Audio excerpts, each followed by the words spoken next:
تو انہوں نے بتایا تھا کہ یہ میاں صاحب جو جبی میں ہے یہ انہوں نے 10 دیر لگایا تھا. اس وجہ سے جب ہم منتے مانتے ہیں تو چتراوا جہاں پر بس اسٹاپ ہے وہاں پر حافظ جی بند کے اوپر وہاں منت مانتے ہیں.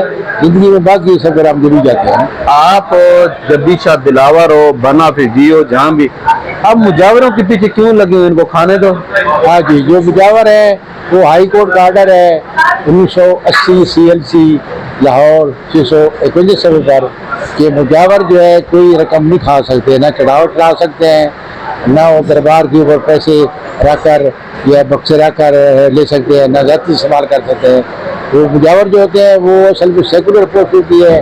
سپریم کورٹ کا آرڈر ہے کہ جو شاہ دلاور یا جو بھی ولی کامل ہوتا ہے اس کی جو اولاد ہوتی ہے وہ سجادہ نشین کی قریب آتے ہیں اور گدی نشین ہوتے ہیں. اب وہ لوگ جو ہے اپنی مرضی سے ان کو ادھر مقرر کرتے ہیں. یہ خدمتگار ہوتے ہیں اور یہ جو مجاور ہوتے ہیں یہ سیکولر پوسٹ ہوتی ہے.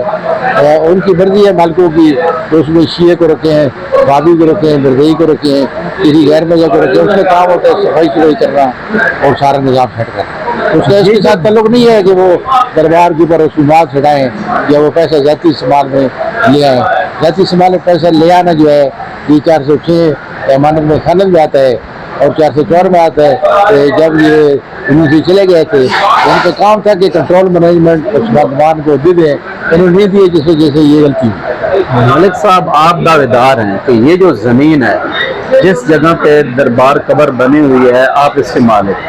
جی ہاں, اس میں شجرے کے مطابق جو ہے اس میں بین کی تقریباً 11ویں نسل تھی, 11ویں نسل, اور شجرے کے مطابق ہم اس زمین کے موروثی مالک ہیں. ملک صاحب آپ کا دعویٰ ہے میں 11ویں پوچھ سے ہوں, اگر دیکھا جائے تو یہ کم از کم 500 سال 600 سال بنتے ہیں. 500-600 سال سے وہاں مجاور بیٹھے ہیں, آمدن آ رہی ہے اور ابھی تک اس قبر پہ کسی قسم کا کوئی کمرہ نہیں. یہ پیسہ کہاں جا رہا ہے؟ یہ پیسہ وہ ذاتی استعمال کر رہے ہیں. شاہ دلاور اور بروالا یہ دو جگہ پر 2.5 لاکھ ایکڑ اراضی جاگیر میں مفت میں گفٹ دی, جس وجہ سے یہ سب سے بڑے مالک تھے. اور شاہ دلاور جو ہے شجرے کے مطابق جو میں نے چکوال میں دیکھا ہے یہ جو شاہ دلاور کے پہلے نمبردار تھے.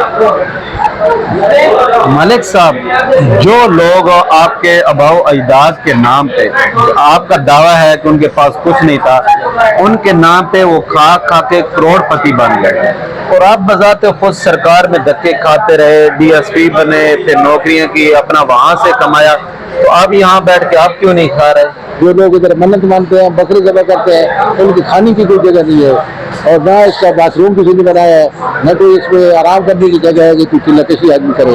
جو بکرے جہاں پہ آپ کے ذبح ہوتے ہیں وہ پھر کہاں جاتے ہیں؟ جو بکرے ذبح ہوتے ہیں وہ اس کا گوشت تقسیم ہو جاتا ہے, مجاور تقسیم آپس میں کر دیتے ہیں. اچھا, مجاور آپس میں وہ گوشت تقسیم کر دیتے ہیں. کتنے مجاور ہیں؟ مجاور ٹوٹل 100 کہتے ہیں, 183 ہیں, جن میں سے میرے سمجھانے پر 175 چھوڑ گئے ہیں. یہ واقعی جو ہے جتنی آمدن آتی ہے یہ مجاور آپس میں تقسیم کرتے ہیں. یہ مجاور آپس میں تقسیم کر لیتے ہیں. بکرے آتے ہیں, چترے آتے ہیں, جو شیرنی آتے ہیں مجاور آپس میں تقسیم کر لیتے ہیں. تو آپ کو وہ کیا کہتے ہیں, آپ بھی ہمارے ساتھ آ جائیں کھائیں؟ نہیں, وہ جب مجھے اپنی فیملی نے یہ کہا کہ جی ابھی آپ مدرسہ للبنات بنائیں, مدرسہ للبنین بنائیں, اسپتال بنائیں, یہ پورا اس میں نظام بنائیں. مثلا آپ کی یہ کوشش ہے کہ دربار پہ جو آمدن آئے وہاں مدرسہ بنے, وہاں مسجد بنے, وہاں سکول بنے, اسپتال بنے عوام کی فائدے کی, عوام کے لیے. مگر یہ جو مجاور ہے یہ کیا کہتے ہیں؟ یہ مجاور جو ہے یہ کہتے ہیں کہ یہ ہمیں بنا دیں. اچھا, اس کا تاکہ آمدن ہم کھاتے رہیں. اور ابھی جو باقی اس میں 7-8 رہ گئے ہیں جو اس پر بجٹ ہے کہ ابھی تک چابی ہے ان کے پاس ہے, تو ان کا یہ مطالبہ ہے کہ چلو آدھا ہمیں کھانے دے, آدھا آپ کھائیں. جی جی. تو میں نے کہا کہ یہ تو پھر کوئی فائدہ نہیں ہے. اگر آپ کو یہ دربار بنا کر دے جائے, آمدن آپ نے کھانی ہے, تو عوام کو تو فائدہ نہیں ہوگا, نہ صاحب دربار کی ترقی دریات ترقی رضے کے لیے تو فائدہ ہوگا. پھر کب سے یہ سلسلہ شروع ہوا کہ وہاں پہ آمدن شروع ہوئی, اور آپ کا اختلاف اور مجاوروں سے کب سے شروع ہوا؟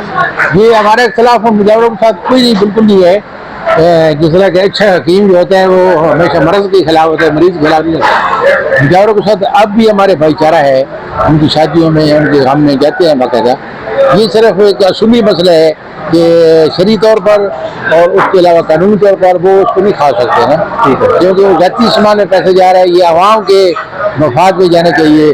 آپ یہ دعویٰ لے کے نکلے ہیں یہ جو مجاور کھا رہے ہیں یہ قانونی طور پہ غلط ہے، اور اس کے بعد آپ نے ان سے کوئی بحث مباحثہ نہیں کیا، بلکہ آپ نے پھر بھی قانون کا سہارا لیا۔ آج بھی آپ کی تاریخ ہے، آپ عدالت کے اندر سے تاریخ بھگتا کے نکلے ہیں۔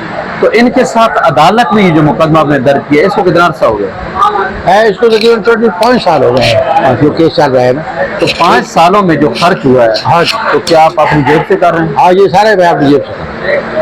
تو جو مجاور آتے ہیں تاریخوں پہ، وہ کیا وہ جو مجاور تاریخوں پہ آتے ہیں، وہ جو دربار کا نگرانے کا پیسہ ہوتا ہے وہ مقدمے پر خرچ کر دیتے ہیں۔ 183 مجاور تھے، آپ کے پاس کون سی ایسی گدڑ سنگی تھی آپ نے اکیلے ہو کے سب کو بھگا دیا، صرف 7-8 رہ گئے؟ ہاں، جو ان کو ہم نے اپنے دوستوں کے لیے، دوستوں کے ذریعے، اس کے علاوہ جو ان کے اپنے مجاور مسلمان ٹائپ ہیں، ان کو بتایا کہ بھائی یہ آپ غیر قانونی طور پر نہ صرف کھا رہے ہیں بلکہ غیر شرعی طور پر بھی کھا رہے ہیں، اس لیے آپ کی قبر جو ہے یہ آگ سے نہ بھریں، بلکہ یہ پیسے جو ہے غریبوں پر جانے دیں۔ اس لیے وہ بات سمجھ گئے ہیں، ویڈیو سمجھ گئے ہیں، وہ سپیکر چھوڑ گئے ہیں، ملک سرکار ہو صاحب، گئے۔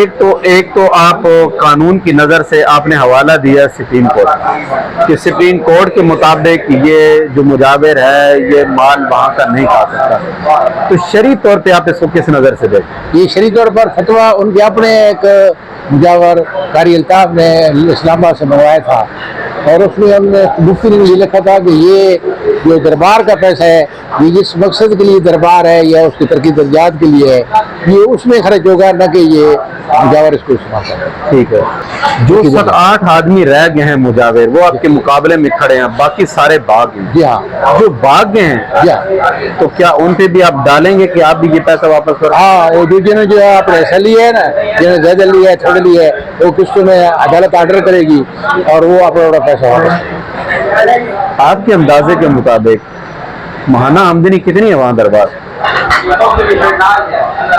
یہ کبھی زیادہ ہوتی ہے، کبھی تھوڑی ہوتی ہے۔ اس کی وجہ یہ ہے کہ جب عرس کے دن ہوتے ہیں تو مارچ اپریل میں لوگ زیادہ آتے ہیں، لیکن باقی سال کی طرح لگاتار لوگ آتے رہتے ہیں، لیکن وہ آمدن کا اندازہ اس لیے میں نے منگوایا تھا جیلم سے، اور وہ جیلم سے آ کر وہ پورا اسسمنٹ کر کے لے گئے ہیں۔ اب یہ کورٹ اس کو منگوا رہی ہے جیلم سے کہ کتنا ایک ہفتے میں آمدن ہوئی تھی، اس کو پھر حساب کر کے وہ سارا ہو۔ ملک صاحب، وہاں پہ 2 خاص پتھر پڑے ہیں جن کی اگر لمبائی دیکھی جائے تو تقریباً 1 فٹ کا ہے اور 1 1.5 فٹ کا ہے، اور ایک کا کہتے ہیں کہ وزن جو ہے وہ 12 کلو ہے اور ایک کا جو ہے وہ 6 کلو ہے، اور لمبائی ان کے اس طرح ہے کہ وہ کہتے ہیں کہ جس عورت کو بچی چاہیے ہوتی ہے وہ لمبے پتھر کو اٹھاتی ہے، اور جس کو بچہ چاہیے ہوتا ہے وہ دوسرے کو۔ یہ ایسا کوئی کنسیپٹ نہیں ہے اسلام میں، بلکہ جو بھی ہوتا ہے، میں خود بھی جب جاتا ہوں ادھر دربار پر، ہمارے جد احمد مثلاً آپ اس نظر سے دیکھتے ہیں کہ یہ چیز غلط ہے جو وہاں پہ ہو رہا ہے؟ نہیں، میں یہ نہیں کہتا کہ میں غلط ہے۔ سب سوال تو یہ اٹھتا ہے نا کہ اگر وہ پتھر ہے وہ مرد بھی اٹھا سکتا تھا، لیکن عورتوں کے لیے وہ مخصوص کیا گیا ہے کہ عورت ہی آئے گی اور وہی اس کو۔ یہ بات آپ کہہ رہے ہیں، یہ میرے علم میں نہیں ہے۔ اگر کسی نے یہ غلط فہمی کی بھی ہے تو وہ یہ غلط فہمی اس کو سمجھے۔